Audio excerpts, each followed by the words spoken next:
Hello ladies and gentlemen, I'm Joseph Novichkov, Senior Trading Manager with GDM. Today's outlook, we're starting as usual with Asian equities. They came off the day's highs on Friday after starting a rally earlier on in the session following an impressive lead from Wall Street.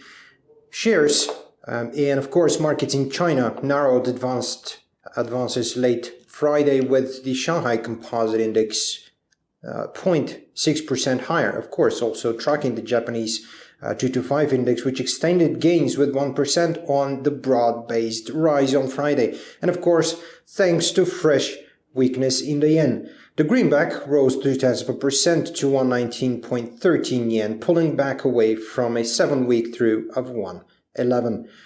The US currency, however, was still poised to lose 0.9% this week. The dollar rebounded from 7 weeks low on Friday thanks to stronger than expected US inflation data.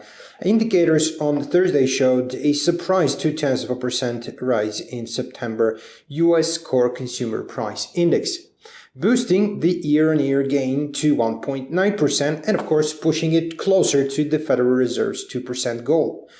Also in the European zone, stocks opened higher Friday following a positive lead from US and Asian markets. Looking at the Pan-European Stoxx 600 index, it was 0.4% higher at the open. The euro, however, slipped 0.1% to 11.38, having slid from a 7-week peak of 1.1495 scaled the previous session. Of course, we're also looking at a Bank of the European Bank's official, which said that the European zone needs additional stimulus.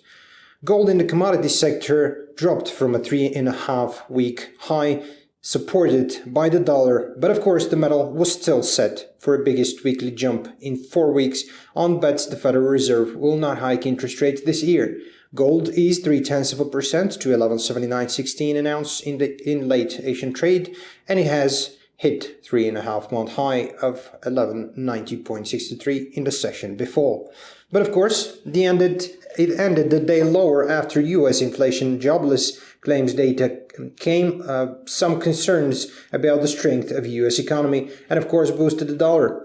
Investor sentiment towards bullion has improved. Also looking at the holdings of SPDR Gold Trust, the world's largest gold-backed exchange-traded fund, it rose 0.73% to 700 tons on Thursday. This is the biggest and the highest since mid-July. Crude oil futures in the commodity sector also rose on Friday to snap off a week-long decline as, of course, investors bet failing US production would cut a global surplus while the country's gasoline and distillates inventories dropped more than expected.